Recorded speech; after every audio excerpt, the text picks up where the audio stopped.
I grew up in Palm Springs, and I had worked on a golf course in the summer when I was a kid. And so I liked it, and my brother was in the business, and so I got a job taking care of football fields, baseball fields, which I really like because I like athletics, and I was coaching. But my brother at that time got the assistant's position at Riviera. And so I started driving to Riviera a lot, fighting the 405 traffic from Orange County up to there, and I'd get there like 5:30 or 6, and I'd be able to play 9 holes, and it was just fascinating to me. It was the older version of Riviera, and the bunkers were just they looked like ocean waves to me. There's these massive things with the big Kikuyu lips, and the golf course was incredible, and I was equally impressed with how they maintained it. I left California, I went to Tucson. I'd gone to school at University of Arizona, and I took a job at Jack Nicklaus Design Golf Course in Tucson called La Paloma Country Club. I worked my way up to the second assistant position, which was an irrigation management position, and I managed the irrigation system for a while there, and then went from there. I was offered a position at a small country club in central Arizona where, again, my career just kind of went that way, in that it seemed like everywhere I worked, I was hired because there was irrigation problems.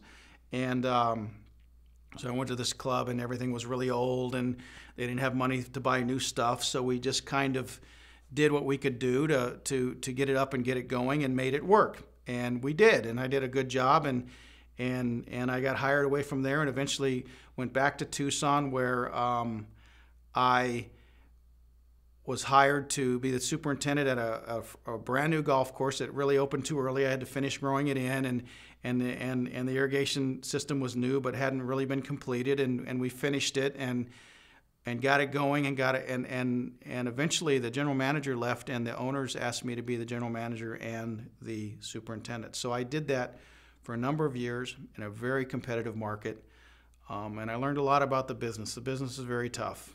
The way we tried to compete was we just tried to keep making everything better. You know, more stripes and more definition, and whatever we could do to make it look like our $75 golf course was a $150 experience. The problem is that didn't help revenues. We just spent more money, and we really didn't get we didn't get that much more play by doing all those things because everybody else was doing them as well.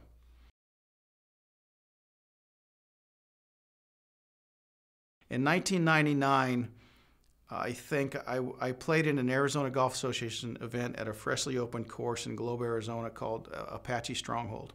Apache Stronghold was different. In Arizona, you had 2 styles of courses, really. The older courses that were built pre-water restrictions were like parkland courses, like they had brought in, you had the Wigwam and the courses in downtown Phoenix, like I think Phoenix Country Club, Arizona Country Club, courses like that down Randolph Park, and big tree line parkland courses. And then the water restrictions came on, and Nicklaus built a bunch of courses, and you had these desert courses that were made to stand out from the desert with extreme definition and hard edges and severe slopes, and similar to what we did at La Paloma, where it was just this, pretty cool looking courses, but they stood out from their surroundings. And at Apache Stronghold, it was a completely different feel. It was like you stumbled across a course in the desert.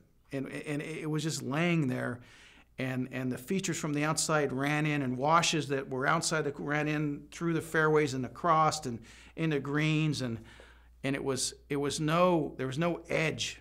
There was no attempt to trim an edge perfectly, and so this golf course was setting within the desert, and it was just something I hadn't seen before, and I was very impressed by it. And a few months later, I visited Scotland with a friend, and we had a 10-day trip to Scotland, and we stayed in this town of St. Andrews for a bunch of that, and walked the old course a lot. And I thought it was the best golf course I'd ever seen. It was the best. I played with a lot of Americans, and the grass was a little off color or whatever. I thought it was the finest maintained golf course I'd ever seen. I'd never seen turf like that. When I returned back to Arizona, I completely changed the way I took care of my golf course. I eliminated the step cuts, and we took the walking mowers off of the greens, and we put triplexes on, and we quit trimming the bunkers, and we just started using like a herbicide to edge them and letting the lips kind of get.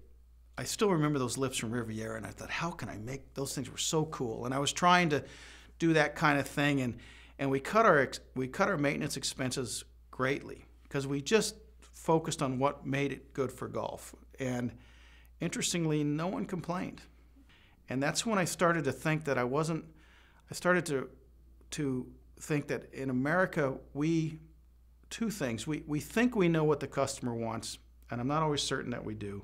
And the second thing is, as much of what drives the things we do when we care for our golf courses is it comes internally from other people in the golf business. We want our course to look great. You know, we're competing with a course down the street, and they want their course to look great, and everyone wants their course to look great, and we want it to look great in case we ever need to show our course if we want to move up the ladder to go to another job. And I think the customer just wants a nice lie, and they just want greens that roll smooth and true and bunkers that are decently maintained, and they're not as wrapped up in the look of a golf course. We attribute expectations to golfers that just might not be correct.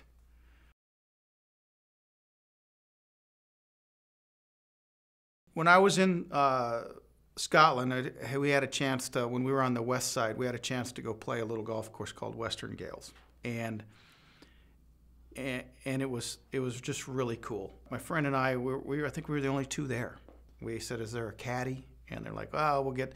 So they found I think the maintenance crew was getting off, and they found a guy off the maintenance crew, and he came and double bagged for us and caddied. You know, as we talked, and as I got to talk to him a little bit, it was obvious that they just don't do anything unless it benefits the game. You know, they're not going to, you know, a brown spot or you know, if the lies are good and the greens roll good, and they'll cut the grass and they'll do what they got to do. And it was just such a, you know, I was having the time of my life playing a great golf course and realizing that the essence of the game isn't about all of the emphasis we put on aesthetics. You know, when we talk about growing the game of golf, one of the things that we talk about is a place for beginners to play. I'm involved in two projects right now, one with Andy Staples, who's a golf architect in Hobbs, where I'm heading after this interview. And Andy's designing and we're building a little kids course in Hobbs. And it's really cool. And it's lots of short shots and just places for kids and beginners to play. And Mike Nuzzo, working with Mike a little bit on a project in south of Houston down in Texas City. And Mike has designed this little pitch and putt. And the city bought into it. And he's built a big practice green next to it. And it's going to be kind of like the ladies putting course at St. Andrews. Not as big, but trying to do that. And my point about growing the game is both of these men have young children. And they're trying to teach them how to play golf, and they understand the challenge of trying to take a child someplace to play golf in the modern world, and they know how important it is to have someplace like that other than just going to the driving range. You've got to get out and play, and so these were not projects that came about by associations or companies donating money or whatever. These are projects that came about by men who are trying to grow the game and do what needs to be done. And you know, we have a lot of superintendents doing the same thing, who are making it work with the tools they have and providing great surfaces. And I think superintendents have a lot bigger influence than what we're sometimes given. And I think it's because of our association, the GCSA and the PGA, and we're always kind of a little brother or whatever, and people look at it that way. But in most places I go work or consult now, the superintendent is the key member of the team, and his thoughts and his ideas really matter. And I find that to be the case more often than not. And we always hear about superintendents have to do what everyone tells them to do and all that, and that is certainly true at a lot of places. But we have the influence to do what's right for the game, and to sort of bring the game back to its roots, because I think that's what we have to do. I think we have wonderful examples of that all across the country that are not often talked about. I mean, I think you some of the best I've ever seen, places like the Kingsley Club in northern Michigan and what Dan Lucas does there. I mean, they built that golf course practically. It's phenomenally maintained, and it's a wonderful model. And it's the same with what they've done at Ballyneal or what Dismal River or Sand Hills. I mean, Sand Hills is considered among the best modern golf course in the country, and they're super practical at Sand Hills. And they make it work because that's what they have to work with, and they make it work, and it's exceptional. And there's that sort of example everywhere. It's interesting how things go because people ask me how I got into doing irrigation work and doing construction work, and I tell them it just sort of happened. And, we built Wolf Point, we had some visitors out there, we talked about it, I was networking with people, and I was in a really good situation because everybody that constructed Wolf Point, minus the shapers, most of the guys that did all the detail work, all the handwork, built all the bunkers, finished it, grew it in, they're still on my crew. So they know the golf course extremely well. And I have an owner that trusts me, and so I can take leave when an interesting golf project comes along. After I had played Apache Stronghold, way back in 1999, I had written Tom Doak, and I had told him that I was really impressed with his golf course and that I really wanted to care for one of his golf courses someday. Now, that never happened, but little did I know that 13 or 14 years later, whatever the number is, he would contact me about a project in the Nebraska Sandhills. And he wanted some help with the irrigation, or he was offering me the opportunity to do the irrigation for a project at Dismal River Golf Club. And it was an incredible experience.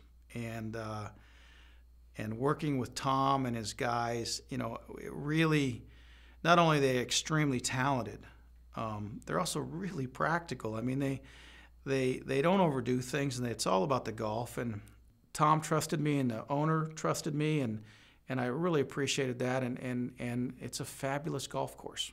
I mean, they have an excellent superintendent, Jagger Mandrell, who gets it, and it's like, we don't have to trim that edge with irrigation heads. Jagger will find the edge, and that's what he does.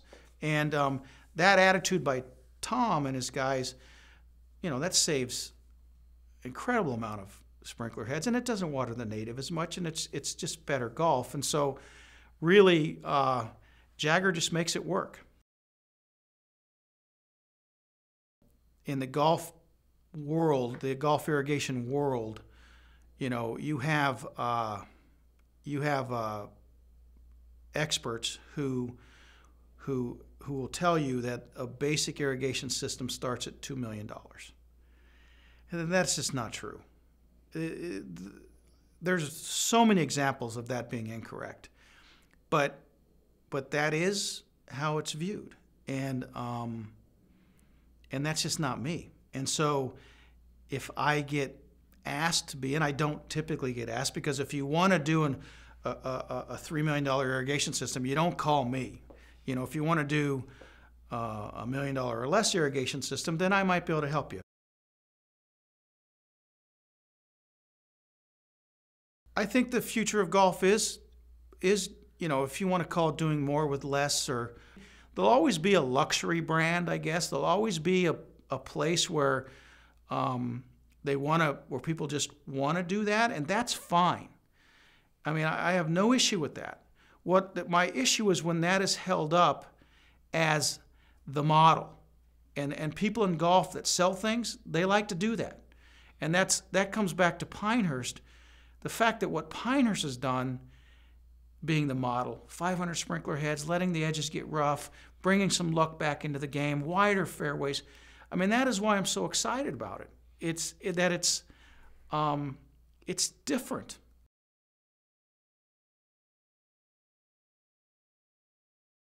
One other thing I'd say in closing is, talking about the future of the game, one aspect of golf that we never promote is the health aspect of golf. And if there's things they'll talk about that are really good for you, it's getting like 45 minutes to an hour and a half of walking a day, having some interpersonal communication away from your phone and things with other people, and solving puzzles and doing things. And I think I just described like playing 9 holes of golf. And no one's talking about that sort of thing, about the health benefits of golf. And the other thing is, he talks about it has importance, daily connection with nature, with living things. Getting out of the office, getting to the park, going for a walk along the river walk or whatever. Golf is all those things. And I've never heard it packaged like that anywhere. And I think there's opportunity there to change the image of pesticide, chemical, too much water, and all of these things that we get branded with. And we talk about sustainability and we use too much water and all of these things, but golf is good for you.